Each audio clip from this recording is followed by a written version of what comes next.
So you read the title, I'm a dad. If you're wondering where I've been the last several weeks, that's where I've been. Took some time off from posting on social media to really soak in the first several weeks of being a dad. This video is not going to be your typical Matt Graham podcast episode. As you can tell, there's already plenty of cuts. I don't think I can talk at length and make complete sense right now. My sleep has been pretty inconsistent and very much interrupted, but that's okay because the suffering is worth it. And it's funny, I posted on Instagram announcing that my son had been born, and I talked about how it was like the best thing ever, the coolest feeling ever, which it totally is, by the way. My belief that people should have kids has only been solidified through this experience. But anyway, a few days ago, I posted an Instagram story. I'll just post it right here. I said, this is the face of a man who went to bed at 6 a.m. because his son wouldn't sleep, and now I'm going to get a caffeinated beverage. Happy Monday. And I got a few messages from people being like, hey, don't start bitching about it now. You said it was the best thing to ever happen to you. And there's a lesson here because you can just tell that these people's Netflix brains has convinced them that the only good things in life are the things that don't require any suffering, the things that are only easy and painless and quick and fast. And that's why the people that say things like that are probably completely miserable themselves. Because the truth is, it's the complete opposite. The past few weeks of our lives have been hard. There has been a degree of suffering. Many moments have not been fun. But the point is that the reward on the backside of that,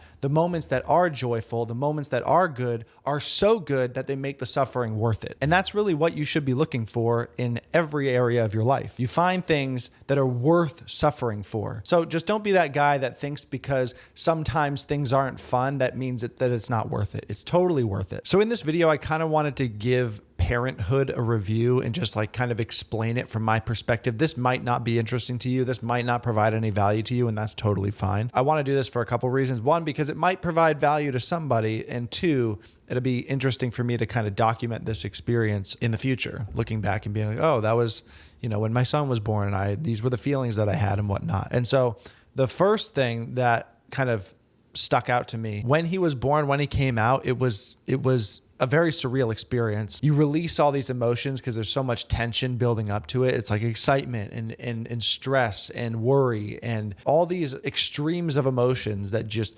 you bounce back and forth from, not only in the moments leading up to when the child is born, but in the months of the pregnancy. There are only few moments in your life where you have that array of emotion and it all culminates in this one particular moment. Getting married was one of them, and having a child was the other. And I would constitute both of those days as the two best days of my life. So when he was born, it was just like this tsunami of like relief and release of tension and joy and everything. And it was just it was the most surreal experience ever. I remember very distinctly being there, being like, what just happened? And I think there's a really interesting lesson here too, because I constitute both my wedding day and the day that my son was born as the two best days of my life.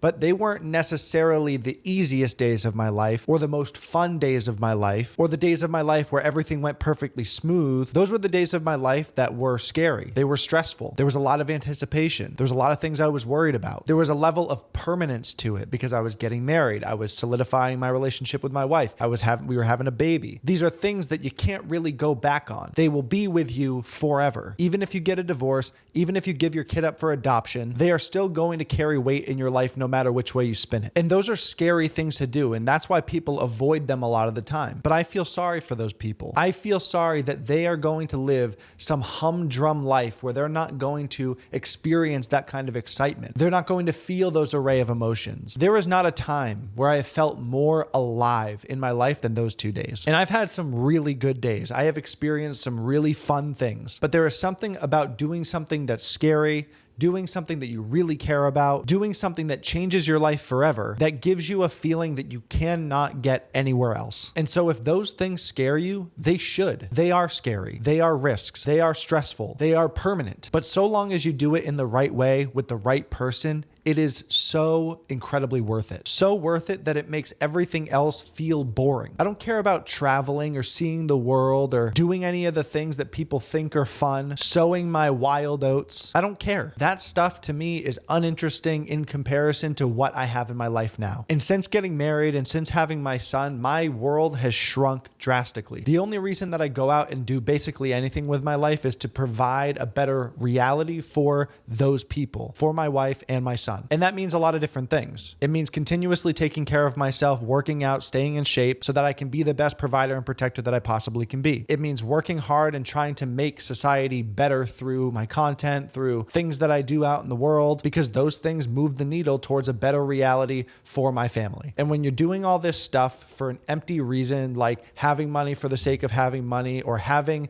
things for the sake of having things, or getting praise for the sake of getting praise, it's all going to fall short. It's all going to be empty. It's all going to feel like a waste of time. So in my opinion, the people that you should be looking up to and aspiring to be are not the people with the cars and the watches and the life that you see on social media. I know that's what everyone aspires for. I know that's what everyone wants. I know that's what the people that follow me want. But in reality, while those things have a degree of value, they are not the end all be all. It's great that you have a six pack. It's great that you have a nice car. It's great that you have a lot of money in the bank account. But at the end of the day, if that's all you have, I feel sorry for you. I truly do, because you're choosing to forego a reality that makes all of that seem irrelevant. And by the way, I do want to make a lot of money. I do want to have a lot of influence. I do want to have a six pack, but they are the means to the end. They are not in themselves the end. So that's that. Moving on. People talk about having this sort of like connection with your child right away. Like, you know, you look at this baby and like, you know that it's yours and you're just like instant like connection to it. I didn't feel that.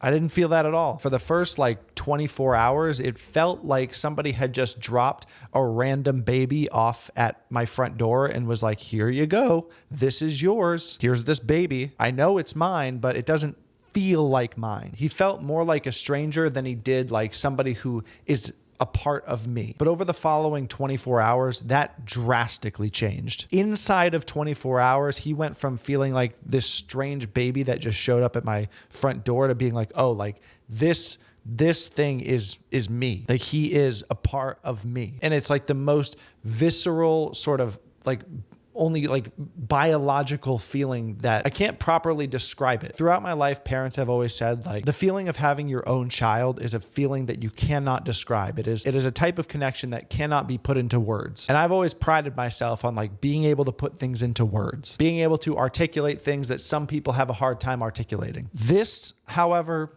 they're right. Can't put it into words. It is a visceral, biological thing that you have to experience to understand. And I always thought that was a cop-out. I always thought that was like the parent card. People would just throw down and be like, you don't understand because you're not a parent. And to some degree, that's still true. I think a lot of people use that as an excuse. There is something there that you cannot understand until you have done it. I can't describe it. I can't put it into words. I don't know what it is. But over those first 24 hours, that connection that people talk about was very much instilled, and it has only gotten stronger since then. But yeah, man, being a dad has been a trip. It has been one of the most wild experiences. Every single emotion that you can feel, I have felt over the last 3 weeks. It's been fun. It's been miserable. I've been excited. I've been worried. And every parent I talk to say that this is how it is basically for the rest of my life. And you know what? I'm cool with it. Because if it were someone else's kid that was keeping me up all night, if it was someone else's kid causing me problems, I would be a lot more upset than I am. I can't stay mad at this kid. Something about it being yours, it just makes it worth it. Everything that I've experienced that deters people from having kids, whether it's the crying or the diapers or the lack of sleep or having to make difficult decisions or having to worry about him, there is just something about it where it doesn't matter. When all the problems are solved and everything's back to normal and the baby's happy and he's looking at you,